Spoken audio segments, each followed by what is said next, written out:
अध्यक्ष जन अधिकार पार्टी व कन्वीनर भागीदारी परिवर्तन मोर्चा मोहतरम जनाब शौकत अली साहब, अध्यक्ष उत्तर प्रदेश मजलिस इत्तेहादुल मुस्लिमीन, मोहतरम जनाब इसरार अहमद साहब, प्रत्याशी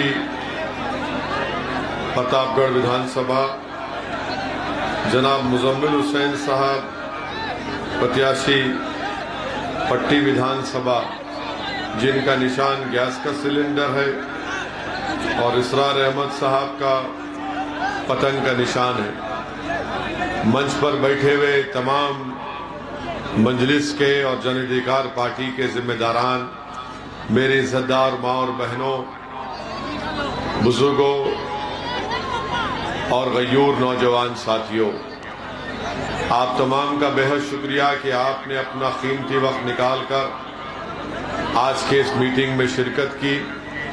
मैं आपका दिल की गहराइयों से आपका शुक्रिया अदा करता हूं, और यकीनन ये जो सरों का समंदर आज नजर आ रहा है, मुझे यकीन है कि यह आपकी मोहब्बत की एक मिसाल भी है, और इंशाअल्लाह ताला 27 तारीख के दिन, मतदान के दिन, आप तमाम लोग पतंग के निशान पर बटन दबाकर हिस्सेदारी और भागीदारी की जो लड़ाई हम कुशवाहा साहब के साथ लड़ रहे हैं, इसमें आप हमारा ताउन करेंगे, दुआ करेंगे और हमको अपने आशीर्वाद और अपने वोटों से नवाजेंगे।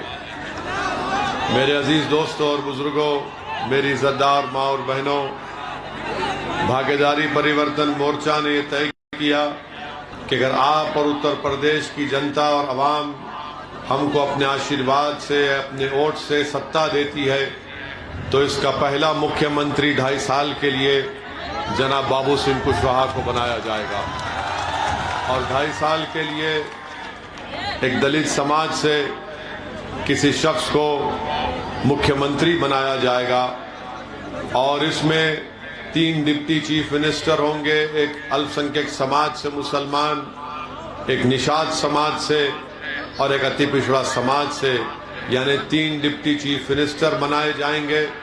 इसलिए कि सामाजिक न्याय की बात तो हर सियासी पार्टी करती है, मगर भागीदारी परिवर्तन मोर्चा न सिर्फ इस बात को कहती है बल्कि उसको अमली जामेनामा पहनाने का आपके सामने खाका भी रखती है।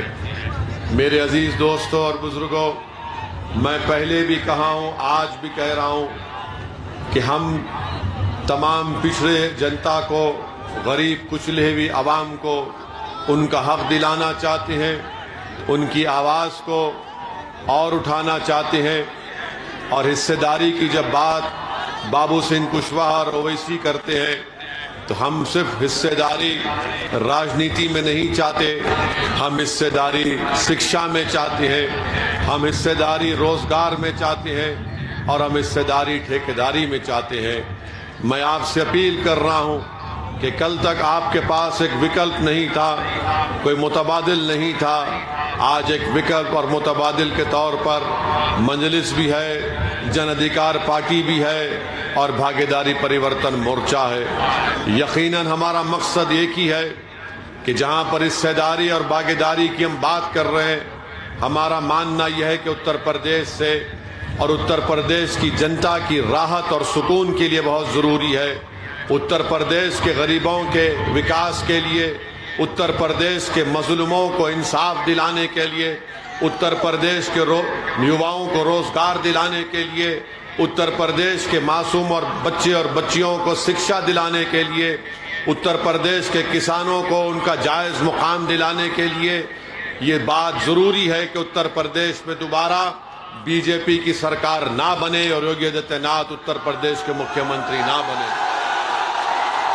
और मैं आपसे अपील कर रहा हूं, आपको समझा भी रहा हूं कि अगर उत्तर प्रदेश में योगी और मोदी को अगर कोई रोक सकता है तो उसका नाम बाबू सिंह कुशवाहा है। आप मजलिस के हक में और भागीदारी परिवर्तन मोर्चा के हक में अपने वोट का इस्तेमाल करिए, ताकि हम इस प्रदेश को बीजेपी जैसी नाकारा सरकार से छुटकारा दिला सके, यहाँ पर एक नए दौर का आगाज कर सके। मेरे अजीज दोस्तों और बुजुर्गों, बीजेपी को उत्तर प्रदेश की आवाम ने, जनता ने मौका दिया, सत्ता दी, तो उत्तर प्रदेश में बीजेपी ने क्या किया? गरीबों को दिखला दिया कि जब कोविड की सेकेंड वेव आई तो गंगा के पानी के ऊपर गरीब आवाम की लाशें तीर रही थी। बीजेपी ने दिखा दिया गरीबों को, न ऑक्सीजन दिया, न दवाएं दी, बल्कि अंतिम संस्कार करने के लिए लकड़ियां नहीं मिली या जमीन नहीं मिली दफनाने के लिए, तो गरीब और मजलूम और पिछड़ी जनता ने नदी के किनारे अपने बाप, अपने बेटे को, अपने पति को, अपने औलाद को दफना दिया। तो दुनिया ने देखा कि बीजेपी की सरकार कितनी नाकारा थी कि कुत्ते उन लाशों को नोच नोच कर खा रहे थे।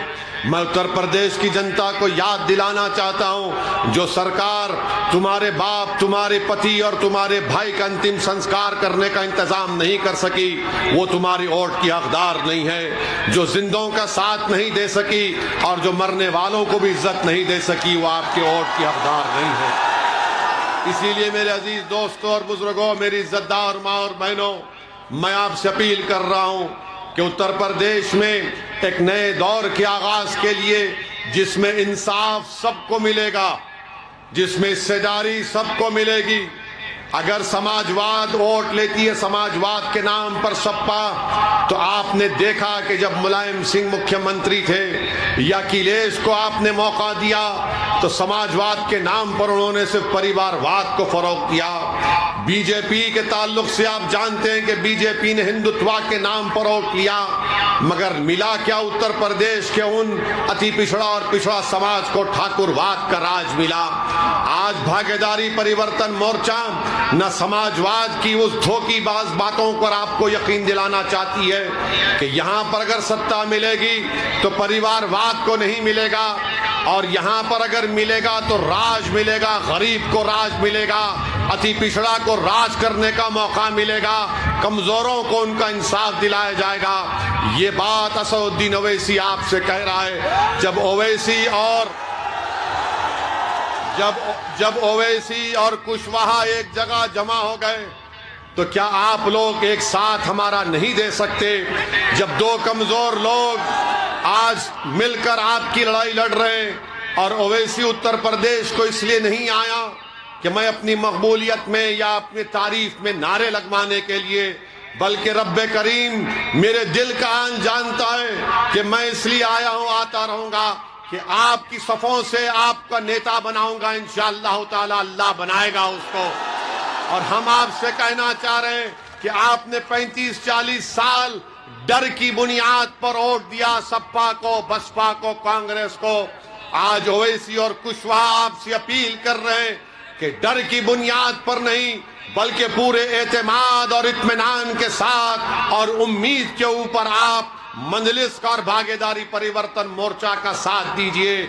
हम आपको डरा रहे नहीं है, हम आपको इत्मीनान दिला रहे हैं, हम आपको खौफ नहीं दिला रहे, हम आपको उम्मीद दिला रहे हैं कि उम्मीद पर दुनिया कायम है। अगर आप एक होकर अपने वोट का इस्तेमाल करेंगे तो कोई ताज्जुब की बात नहीं है कि प्रतापगढ़ से इंशाअल्लाह ताला इसरार अहमद आपका नया विधायक बनकर उत्तर प्रदेश की विधानसभा में जाए।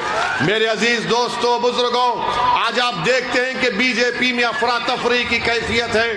एक 2019 में बाई इलेक्शन हुआ, जो आज वो प्रत्याशी नहीं है, किसी और को प्रत्याशी बनाया गया।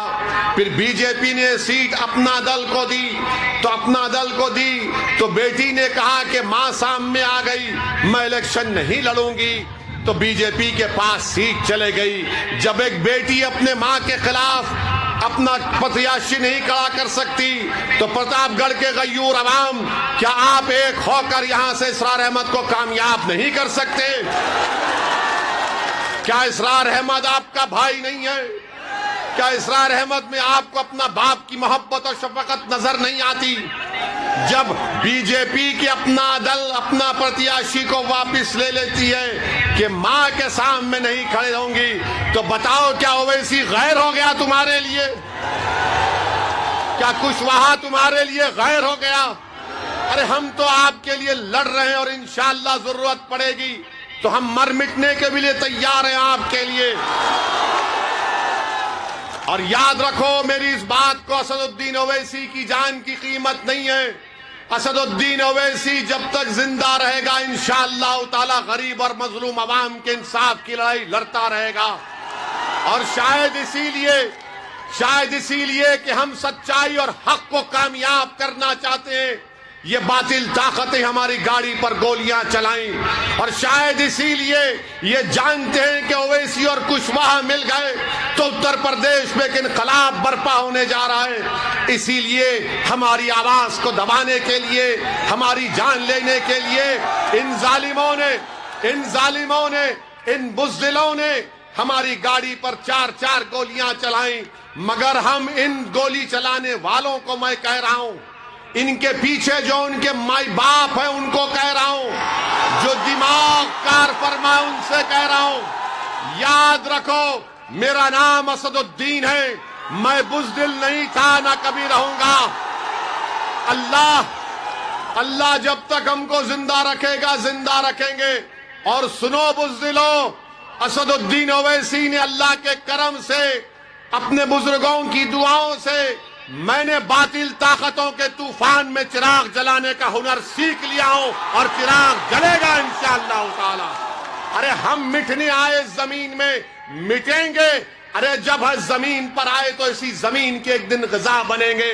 मगर सुन लो जालिमों, जब तक अल्लाह जिंदा रखेगा, बेबाकी के साथ और बगैर खौफ खाए हम सच्चाई को बयान करते रहेंगे। दुश्मन चाहे कोई इख्तिदार की कुर्सी पर बैठने वाला जालिम हो, हम इख्तिदार की कुर्सियों पर बैठने वालों से नहीं डरते। हम जमीन व आसमान के खालिक से डरते हैं। हम किसी देश के प्रधानमंत्री से या मुख्यमंत्री से या अखिलेश से नहीं डरते।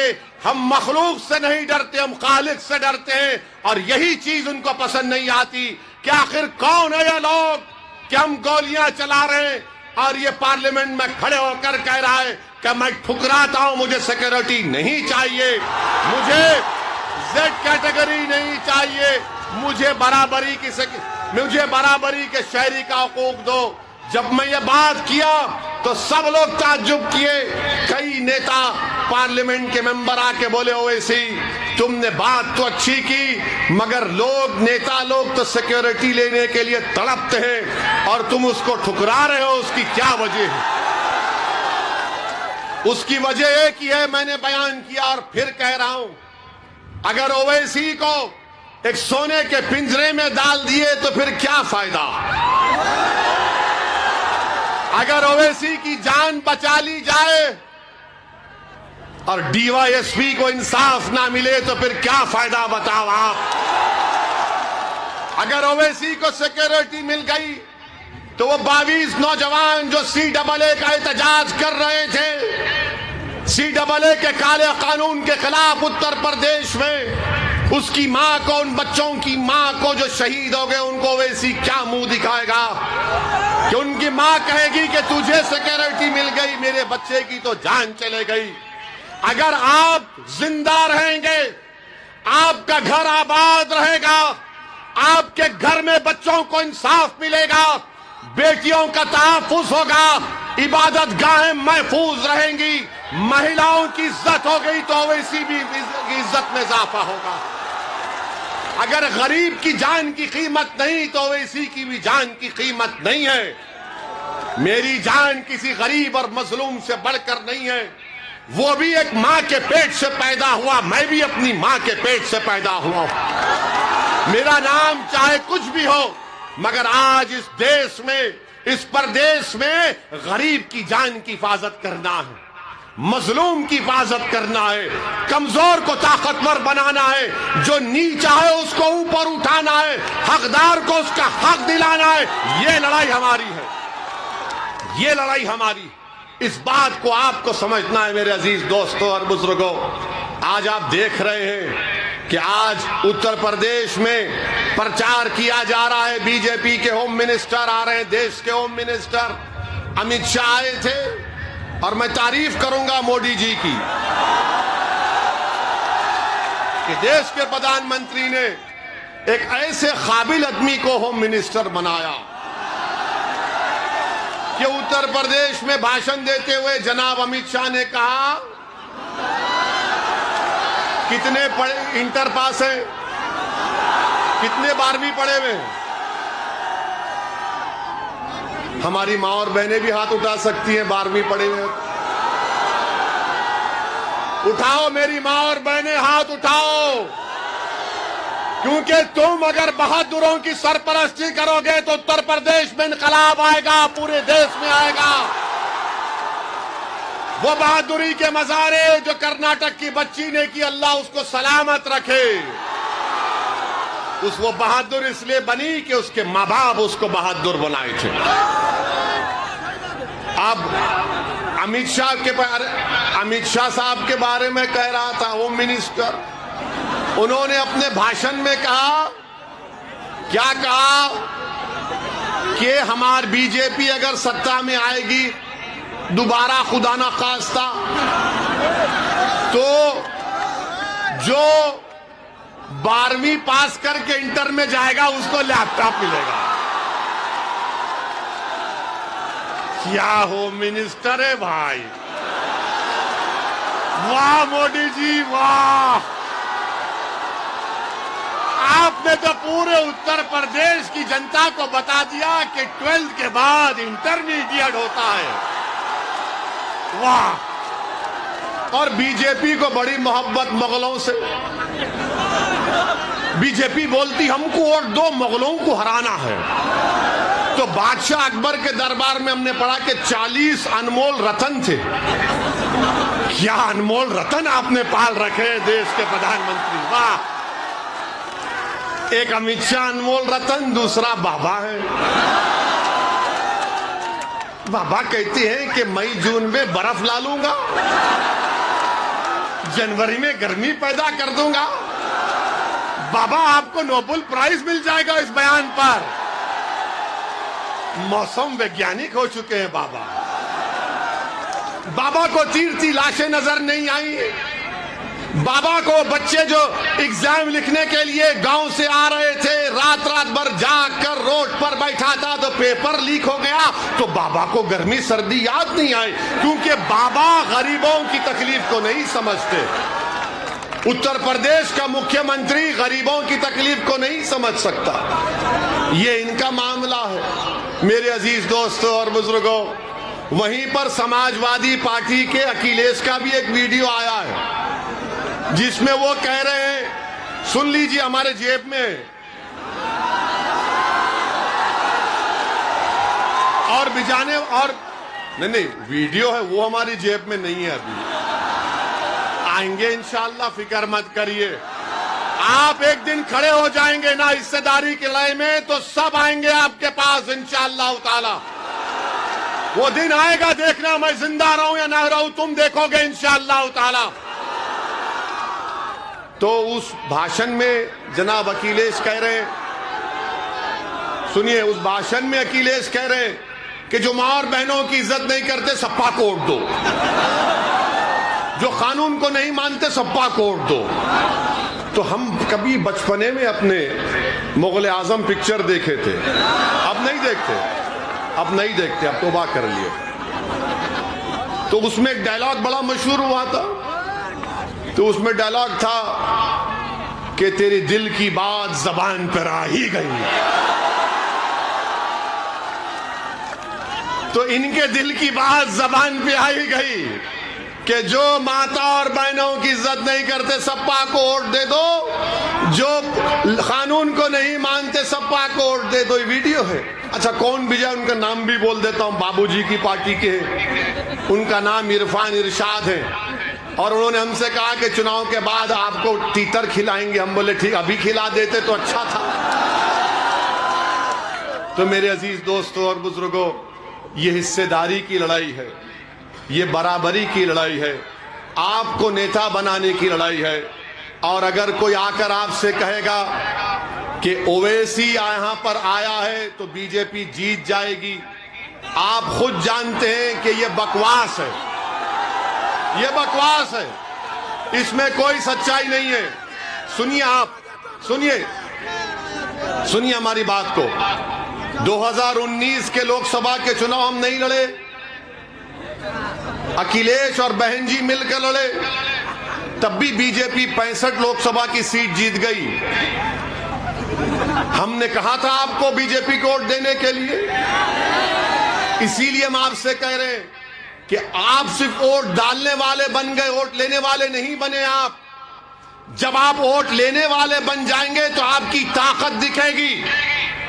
जब आपकी ताकत दिखेगी तो उसी के ऊपर आकर कोई आपसे बातचीत करेगा ना कि भाई तेरी इतनी ताकत है, बोल क्या करना चाहिए। तो जब आप अपनी ताकत की बुनियाद पर, जब आप अपनी ताकत की बुनियाद पर कह सकेंगे कि उत्तर प्रदेश में मुस्लिम अल्पसंख्यक समाज को, दलित समाज को, पिछड़ा समाज को, कुशवाहा समाज को इंसाफ किया जाए, क्योंकि ये जानते क्या है, इनके दिमागों में ये बात बैठी हुई है कि ये लोग कहीं नहीं जाएंगे, इनको डर दिखाओ मोदी का, योगी का, बीजेपी का, ये डर कर हमको वोट देंगे।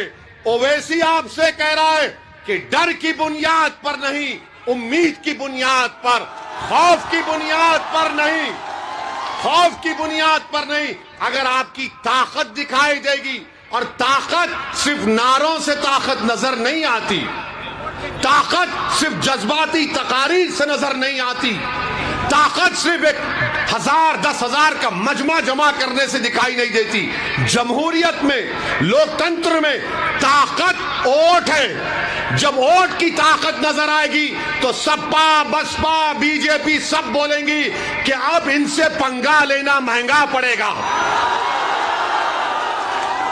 और आप इस बात को समझिए, मेरी इस बात को, अगर आप ये समझ रहे हैं कि बाज लोग आकर जो दिल्ली और लखनऊ में बैठकर आपके वोटों का सौदा करते हैं, मैं उनसे भी कहना चाह रहा हूं कि अब तुम्हारी दुकानें बंद होंगी, तुम अब तिजारत नहीं करोगे हमारे जज्बात पर, तुम हमारे वोटों की तिजारत करते हो अपनी जाती मफाद के लिए। अब एक बेदारी की लहर पैदा हो चुकी है उत्तर प्रदेश में, और वो बेदारी की लहर ये होनी चाहिए कि आप इसको वोट में तब्दील करें। और मंजलिस के मुखालिफिन, भागीदारी परिवर्तन मोर्चा के मुखालिफिन कहते ओवैसी के जनसभा में भीड़ तो मन कराती है, मगर क्या वोट में तब्दील होगा? क्या वोट में तब्दील होगा? क्या वोट में तब्दील होगा? क्या वोट में तब्दील होगा? अगर वोट में तब्दील होने का आप हमसे वादा कर रहे हैं तो कहीं 27 तारीख को भूल नहीं जाना। ऐसा नहीं है कि नहीं यार जज्बात में नारा लगा दिया था। ये ओवैसी का भड़का भाषण दिल को छू लेता है। मेरे दोस्तों, मैं अगर अपनी जबान को चलाता हूं तो मैं आपसे वाहवाह हासिल करने के लिए नहीं चला रहा हूं। मैं आपको एक पैगाम दे रहा हूं, फिक्र दे रहा हूं। उस फिक्र जो दे रहा हूं, जो पैगाम हमने और बाबू सिंह साहब ने दिया, उस पर गौर करिए, उस पर सोचिए। आप सोचिए क्या एक इनकी बातों में सच्चाई है। अगर सच्चाई है तो साथ दो आप हमारा, वरना याद रखो बीजेपी को अगर कोई रोक सकता है, मैं फिर से कह रहा हूं बाबू सिंह कुशवाहा, ये बबुआ से नहीं होगा, इनसे नहीं होगा। ये खाली आराम पसंद आदमी है, लड़ना जानते नहीं है। हम लड़ना जानते हैं। और एक तरफा मोहब्बत कब तक करेंगे आप सपा बसपा से एक तरफा मोहब्बत कब तक करेंगे? क्या आपने कभी जिंदगी में इश्क किया, मोहब्बत की? एक तरफा होती है। मैं इंसान की मोहब्बत की बात नहीं कर रहा हूं, मैं आपको बात कर रहा हूं रब्बे करीम से। अगर कोई मोहब्बत करता है ना, तो क्या बतलाया गया कि तुम एक कदम चलो, वो 10 कदम तुम्हारी तरफ चलेगा। मगर यहां पर क्या है, नहीं एक तरफा मोहब्बत, सपा या बसपा। ओवैसी है, अच्छा बोलता है, अभी टाइम है। टाइम मेरे पास भी नहीं है, आपके पास भी नहीं है। अपना टाइम अभी है इंशाअल्लाह ताला। यही हमारा टाइम है, यही हमारा टाइम है। याद रखो, जो लोग इस तरह की बात कर रहे हैं, मैं उनसे कह रहा हूं मैं नौजवानों से अपील कर रहा हूं कि अपने बुजुर्गों को समझाओ कि जब 5 साल के बाद एक बच्चा और बच्ची आज 15 साल की है, कल 20 साल की जब हो जाएगी, तो आप वो बच्चा और बच्ची जब आपसे पूछेंगे, बताओ अब्बू मेरे शिक्षा का इंतजाम क्यों नहीं किया, वो बच्चा कहेगा कि मेरे रोजगार का इंतजाम क्यों नहीं किया, तो क्या आप उनसे कहेंगे भाग सपा को बसपा को वोट देना है, बस यही काम है? नहीं कह सकते आप। आज ये बेदारी जो इन बच्चों में पैदा हो रही है, याद रखो आप, इन बच्चों में जो बेदारी पैदा हो गई, उनको अपनी मंजिल आसमानों में नजर आ रही है। वो ख्वाबी रूह जब बेदार होती है जवानों में, उनको नजर आती है अपनी मंजिल आसमानों में। वो ख्वाबी रूह को बेदार करना है, वो ख्वाबी रूह को आपको बेदार करना है। हमेशा हम तो डर डर कर वोट दिए ना, हमने हमेशा सेकुलरिज्म का साथ दिया, मगर आपको क्या मिला? आपको यह मिला कि सबसे कम ग्रेजुएट 3%, सबसे ज्यादा स्कूल के बाहर हम, सबसे कम पढ़े लिखे हम, सबसे गरीब हम, सबसे ज्यादा बेरोजगार हम, सबसे कम 2 एकड़ जमीन रखने वाले आप। उसके बावजूद भी अगर कोई आपसे आकर कहेगा कि दे दो भीख हमको, तो उनसे पूछो मुझे क्या मिलेगा? मैं कोई जन्नत का तुमसे वादा नहीं कर रहा हूं, खुदा ना खास्ता।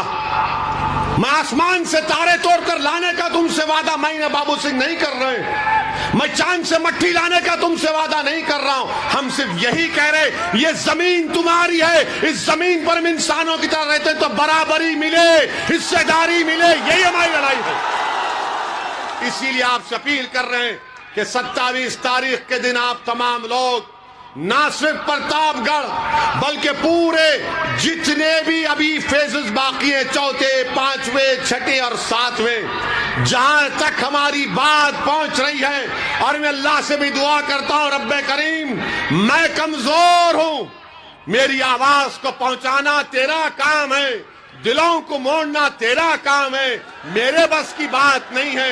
मेरे अजीज दोस्तों, बुजुर्गों, हिम्मत और हौसले को बुलंद रखो और अपना एक वोट जहां पर मंजलिस का प्रत्याशी है, पतंग के निशान पर बटन दबाइए। जहां पर जन अधिकार पार्टी के प्रत्याशी हैं, गैस के सिलेंडर पर बटन दबाइए। हिस्सेदारी की लड़ाई है, हिस्सेदारी की लड़ाई में अपना हिस्सा अदा करिए। आपका बेहद शुक्रिया। और 27 तारीख के दिन क्या होगा, क्या होगा? बस इंशाअल्लाह। अस्सलाम वालेकुम।